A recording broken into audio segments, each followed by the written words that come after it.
Gold trusted gold buyers మీరు తాకట్టు పెట్టిన బంగారాన్ని విడిపించి ఈ రోజు ఉన్న మార్కెట్ ధరకు కొనబడను. ప్రిజం క్లబ్ లో జరిగిన వివాదంతో గత కొన్ని రోజులుగా ఎక్కడ పెట్టినా కల్పికా గారి పేరే వినిపిస్తుంది. అయితే ఈ వివాదంలో మొత్తం తన హక్కు కోసం ఆమె పోరాటం చేస్తున్నారు. బట్ ఈ మొత్తం పోరాటంలో ఆమె ఇప్పటివరకు ఏం సాధించారు, ఇకపై ఏం కోరుకుంటున్నారు, ఇలాంటి విషయాలన్నీ కల్పికా గారిని అడిగి తెలుసుకుందాం. హాయ్ కల్పికా గారు. Hello, good evening. WhatsApp madam, ఈ మొత్తం వివాదంలో మీరు వివాదం అంటే సినారియో ఈ మొత్తం సినారియాలో మీరు గత కొన్ని రోజులుగా మీ రైట్ కోసం ఫైట్ చేస్తున్నారు. బట్ ఈ కొద్ది రోజుల్లో మీరు సాధించింది ఏంటి అంటే ఏం చెప్తారు? మనుషుల్ని సాధించా, వాళ్ళకి ఒక ధైర్యం ఇప్పించాను. ఒక ఎవరు ఏ సిచ్యువేషన్ లో ఉన్నా మీకోసం మీరు వాయిస్ అవుట్ చేయడంలో తప్పు లేదు అని ప్రూవ్ చేశాను. ఈ ఒక్కటే సిచ్యువేషన్ కాదు, నేను చేసిన ప్రతి చిన్న చిన్న పోరాటంలో కూడా అదే నన్ను ఇన్స్పిరేషన్ గా చాలా మంది తీసుకున్నారు. బికాజ్ నా హ్యూజ్ ఇన్స్పిరేషన్ మా మదర్. తను ఏం చెప్పకుండా పెట్టకుండా నాకు సలహాలు ఇవ్వకుండానే చాలా నేర్పించారు. అలాంటిది నేను ఫేస్ చేసుకుంటూ నేను నేర్చుకుని చాలా మందికి నేర్పించాను. అండ్ ఐఎమ్ వెరీ ప్రౌడ్, ఎందుకంటే 17 years నేను ఇండస్ట్రీలో డెడికేట్ చేసి ఇంత నేమ్ సంపాదించి ఇన్ని మంచి మంచి ప్రాజెక్ట్స్ చేసి చాలా ప్రోగ్రెసివ్ ఉమెన్ బేస్డ్ క్యారెక్టర్స్ చేసి నాకు ఆ ధైర్యం డబుల్ ట్రిపుల్ అయిపోయింది. Where I can voice out for things that is needed, at least for us. పక్కన వాళ్ళు పక్కన పెట్టండి, మన డిగ్నిటీ మన సెల్ఫ్ రెస్పెక్ట్ కోసం మనం మాట్లాడకపోతే పక్కనోడు వచ్చి ఎందుకు మాట్లాడతాడు, అంతే. అండ్ మామూలుగా ఏంటంటే ఎక్కడైనా సరే ఒక ఫుడ్ సర్వ్ చేసేటప్పుడు ఏంటంటే ఆ ఫుడ్ పెట్టే విధానం చాలా బాగుండాలన్నమాట. ఈ మొత్తం వివాదం రేజ్ అవడానికి కారణం కూడా మీరు ఏదైతే కాంప్లిమెంటరీ కేక్ అడిగారో ఆ కేక్ ఫైనల్ గా వాళ్ళు తెచ్చిచ్చినప్పుడు ఇచ్చే విధానంలోనే తేడా ఉండడం వల్ల వాళ్ళు అలా ముందుకు విసిరేయడం వల్ల అక్కడ మీరు ట్రిగర్ అయ్యారు అన్నమాట. అక్కడ కూడా నేను ట్రిగర్ అవ్వలేదు. నేను ఏం చెప్పానంటే, నేను అడిగింది ఇంతే, మీరు ఇంత డిస్కషన్ చేసిన తర్వాత తీసుకొచ్చి ఇట్లా స్లైడ్ చేయడం కరెక్ట్ కాదు. ఒకవేళ చేసినా మీరు దాంట్లో ఏం వేసి తీసుకొచ్చారు నాకు తెలియదు. మీకు నా మీద ఉన్న కోపంతో మీరు ఏమైనా వేసి తీసుకుని రావచ్చు. నేను తినాలనుకోవట్లేదు, మీరే తినండి, మీరే ఎంజాయ్ చేయడం అని చెప్పడం జరిగింది. కానీ నేను అక్కడ కూడా ట్రిగర్ అవ్వలేదు. అంటే ఈ మొత్తం వివాదంలో మీ సైడ్ నుంచి కనిపించే ఒకే ఒక తప్పు ఏంటంటే మీరు లైవ్ పెట్టడం కరెక్ట్ గా పెట్టలేదు. వాళ్ళు ముందు మాట్లాడిందంతా ఆ టైంలో మీరు లైవ్ పెట్టలేదు. మీ అగ్రెషన్ గానీ మీరు మాట్లాడేటప్పుడు మాత్రం లైవ్ పెట్టారు. దానివల్ల మొత్తం ఇది రాంగ్ గా ప్రొటెక్ట్ అయింది. దీనికి ఒప్పుకుంటారా? No, I beg to differ. ఎందుకంటే నేను ఆల్రెడీ లైవ్ చేశాను. వాళ్ళ వైఫై నుంచి నేను లైవ్ చేయడం జరిగింది.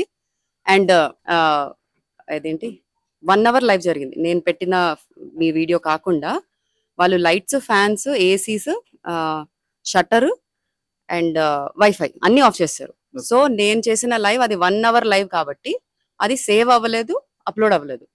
లేకపోతే అంత ముందు నుంచి ఎవరెవరు నాకు చూస్తున్నారో అందరికీ అసలు ఏం జరుగుతుందో అంతా తెలుసు. నేను ఎంత ప్లెజెంట్ గా మాట్లాడడం జరిగిందో కూడా 1.5 hour కన్నా ఎక్కువ నేను ఆల్మోస్ట్ పేషెంట్ గా ఉన్నా. దాని తర్వాత నాకు కోపం కూడా రాలే. పవర్ ఉండుంటే అందరినీ తాటి తీసేదాన్ని అన్న ఫీలింగ్ లో తప్ప ఇంకా నాకు కోపం కూడా లేదు, స్ట్రెస్ కూడా అవ్వలేదు, నేను ఏం ఫీల్ కాలేదు. ఆ మొత్తం వివాదంలో బాగా ఆశ్చర్యపరిచిన అంశం ఏంటంటే మిమ్మల్ని డ్రగ్గిస్ట్ అని చెప్పేసి వాళ్ళు మాట్లాడడం జరిగింది. బట్ మీ మీద ఇంతవరకు అటువంటి కేసు కానీ అటువంటి హిస్టరీ కానీ ఏం లేదు. ఆ సమయంలో ఎలా అనిపించింది మేడం? గాడ్ బ్లెస్ హిమ్ అని అనిపించింది. Because I think he's into it, so maybe he spoke about it. అది ఎట్లా ఉంటుందో తనకు తెలుసు కాబట్టి తనే మాట్లాడాడు, నాకైతే తెలియదు. అండ్ ఈ మధ్య కాలంలో బాడీ గార్డ్స్ ఎవరైతే బౌన్సర్స్, బాడీ గార్డ్స్ ఎవరైతే సెలబ్రిటీల కోసం వస్తున్నారో వాళ్ళ బిహేవియర్ వల్ల చాలా ఇష్యూలు జరుగుతున్నాయి. దాని మీద ఇప్పటికే పెద్ద ఎత్తున చర్చ కూడా నడుస్తుంది. ఈ పబ్లో ఉండే బాడీ గార్డ్స్ కానీ వీళ్ళ గురించి మీరు ఏం చెప్తారు? ఇప్పుడు మాకు బాడీ గార్డ్స్ అనే కాన్సెప్ట్ వచ్చింది మా ప్రెస్ మీట్స్ కానీ మా మూవీ రిలీజెస్ రిలేటెడ్ ఏదైనా ఈవెంట్స్ జరుగుతాయి. కానీ అది కూడా పెద్ద పెద్ద స్థాయిలో ఉన్న యాక్టర్స్ కానీ సెలబ్రిటీస్ కానీ ఉండే. నాకైతే ఎప్పటి వరకు బాడీ గార్డ్ లా ఎవరు రాలేదు. కాబట్టి నేను ఫస్ట్ ఆఫ్ ఆల్ ఎక్కువ చెప్పాలనుకోవట్లేదు. సెకండ్, వాళ్ళ పని ఏంటి? జస్ట్ వీళ్ళని గార్డ్ చేయడం. ఆ బాడీని పెంచుకుంది ఎందుకు? వేరే వాళ్ళు భయపడాలని. సో అంతవరకు మీరు మీ డ్యూటీ చేస్తే చాలు. సెకండ్, ఇప్పుడు నా సిచ్యువేషన్ తీసుకుంటే నా ప్లేస్లో ఒక నాని కానివ్వచ్చు, లేకపోతే ఒక వెంకటేష్ గారు కానివ్వచ్చు, లేకపోతే ఒక చిరంజీవి గారి కానివ్వచ్చు, లేకపోతే ఒక మోడీ గారు, వీళ్ళలో ఎవరన్నా వచ్చినా, because is a more popular and known face కాబట్టి ఎవరు వచ్చినా తన పబ్కి ట్రీట్మెంట్ ఎలా ఉంటుంది? పక్కన తీసుకెళ్తారు, అందరిని హడావిడి చేసి పక్కన పడేస్తారు, బాడీ గార్డ్స్ అందరు అక్కడే ఉంచుతారు. కుదిరితే డిస్కౌంట్ ఏంటి మొత్తం ఫ్రీ ఇస్తారు, లిక్కర్ ఫ్రీ ఇస్తారు, 10 మంది తీసుకుంటే వాళ్ళందరు కూడా ఫ్రీ ఇస్తారు. ఇంకా మళ్ళీ రండి అని కూడా చెప్పేసి బొట్టు పట్టి మరి పంపిస్తారు. అలా జరగాలని కూడా నేను ఎక్స్పెక్ట్ చేయలేదు. నాకు ఎవరు బాడీ గార్డులు ఏంటి, నా కండలు చాలు, నా మాటలు చాలు, నా చూపులు చాలు. నాకు point is not about the body guard. Point is ఎవరి డ్యూటీ వాళ్ళు పద్ధతిగా చేసుకుంటే ఎవరికి ఏం ట్రబుల్ ఉండదు. మీరు బతకొచ్చు, మేము బతకొచ్చు. అండ్ ఈ మొత్తం వివాదంలో మీ అగ్రెషన్ చూసిన వాళ్ళు కానీ లేకపోతే మీ ఫైట్ చూసిన వాళ్ళు కానీ మీ సైడ్ స్టాండ్ తీసుకొని మాట్లాడాలి అనుకుంటున్న వాళ్ళకు కూడా ఒక చిన్న అనుమానం ఏంటంటే కల్పిక అక్కడ డ్రింక్ చేసి ఉన్నారా అని చెప్పేసి ఒక క్వశ్చన్ రైజ్ అవుతుంది. మీరు ఏం చెప్తారు దాని మీద? నెక్స్ట్ టైం మీతో ఇంటర్వ్యూ నేను ఒక చియర్స్ కొట్టి స్టార్ట్ చేస్తాను అనుకుంటున్నాను. నేను తాగేసి ఒక 3 years అవుతుందండి. దానికి ముందు తాగేదాన్ని, వెరీ రేర్ గా తాగేదాన్ని. నా ఓన్ సెటప్ లో, మా ఫ్రెండ్స్ ఇంట్లలో, లేకపోతే నా ఇంట్లో, మా పేరెంట్స్ చుట్టుపక్కల ఉన్నప్పుడే తాగేదాన్ని. సో దాంట్లో there nothing to even regret about it.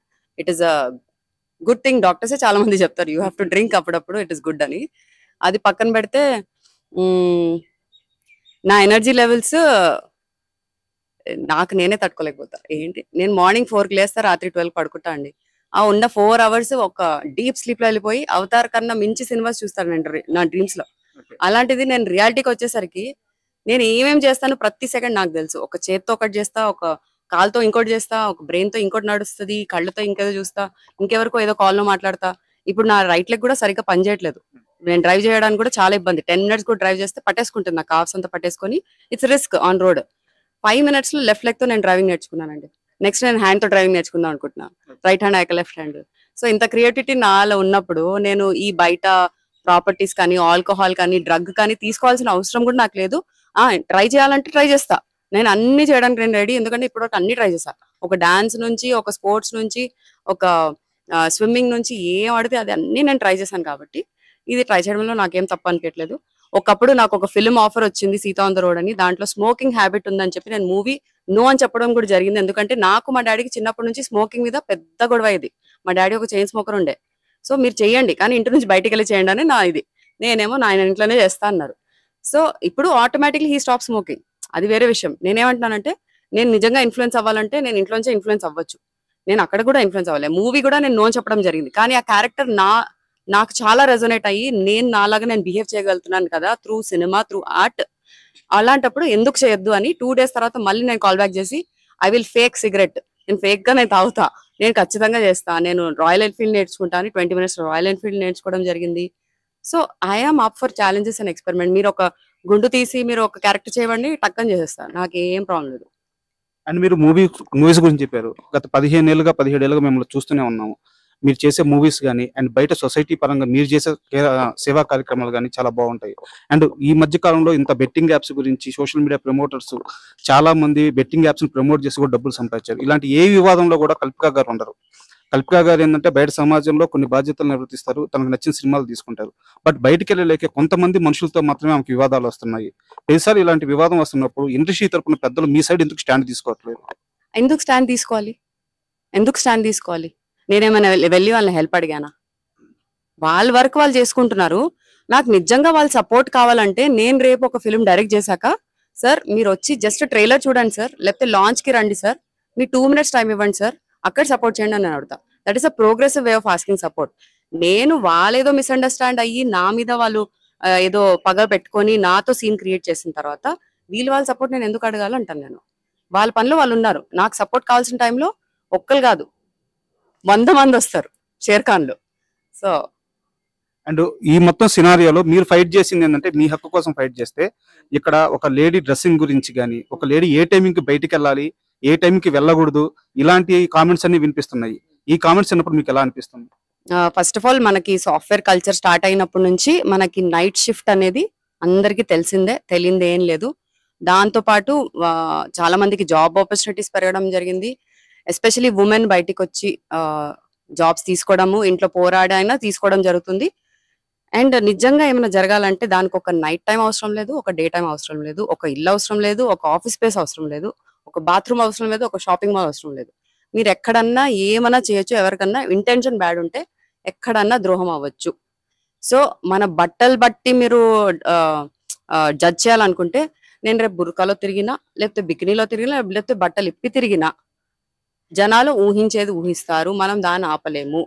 వాళ్ళు ఏమన్నా డిఫరెంట్ గా ఆలోచించాలంటే వాళ్ళంతగా వాళ్ళకి ఓన్ గా రావాలి తప్ప మనం ఎంత స్పూన్ ఫిట్ చేసినా. ఇప్పుడు పేరెంట్స్ మనం పెంచేటప్పుడు ఇది అది అని చెప్పినా 10 చెప్పినా మనం ఒక్కటి తీసుకుంటామేమో, మిగతా అన్ని లైట్ తీసుకుంటాం. ఇది కూడా అంతే. వీళ్ళంతా ఇంకా grown up students, real life లో బతుకుతున్నారు, రియల్ సిచ్యువేషన్స్ ఫేస్ చేస్తున్నారు. సిచ్యువేషన్స్ నేర్పించేస్తాయి లైఫ్ ని వాళ్ళకి, మనం ఎవ్వరు ఏం నేర్పించక్కర్లేదు. మీరు ఇదివరకే చెప్పారు, కాకపోతే మా ప్రేక్షకులకు కూడా తెలియాలని అడుగుతున్నాను. ఈ మొత్తం సినారియోలో పోలీసుల వైఫల్యం అంటే ఎలా వైఫల్యం చెందారు కాస్త క్లియర్ గా చెప్తారు. ఐ మీన్ వాళ్ళ డ్యూటీ సరిగ్గా నిర్వర్తించకపోవడం ఫెయిల్యూర్. నేను హోల్ సిస్టమ్ ఫెయిల్యూర్ అని చెప్పను డెఫినెట్లీ, బికాస్ చాలా మందికి చాలా సపోర్ట్ కూడా చేయడం జరిగింది. నేను ఎక్కువ ఫాలో అవ్వట్లేదేమో, but I know they are here to protect us, to help us, to support us in lot of ways. So అది కంటిన్యూ చేస్తారని కోరుకుంటూ, మిగతా వాళ్ళు who are not doing the duty right, వాళ్ళు కొంచెం దారి నుంచి తప్పారు కాబట్టి కొంచెం మళ్ళీ తిరిగి దారిలో వచ్చేస్తే అందరికీ హ్యాపీ. అండ్ ఫైనల్ గా ఈ మొత్తం సినారియోలో మీ ఫైట్ చేస్తున్న విధానం మొత్తం మీరు ఫైనల్ గా ఏం కోరుకుంటున్నారు? ఎలాంటి న్యాయం కోరుకుంటున్నారు? న్యాయం కాదు ఈ రెవల్యూషన్ ఇలాగే కంటిన్యూ అవుద్దంటారా? సో కల్పికా గారికి ఫైనల్ గా ఏం కావాలంటే ఏం చెప్తారు? నాకు జనాలు కావాలండి. I'm for the people, by the people, of the people, literally.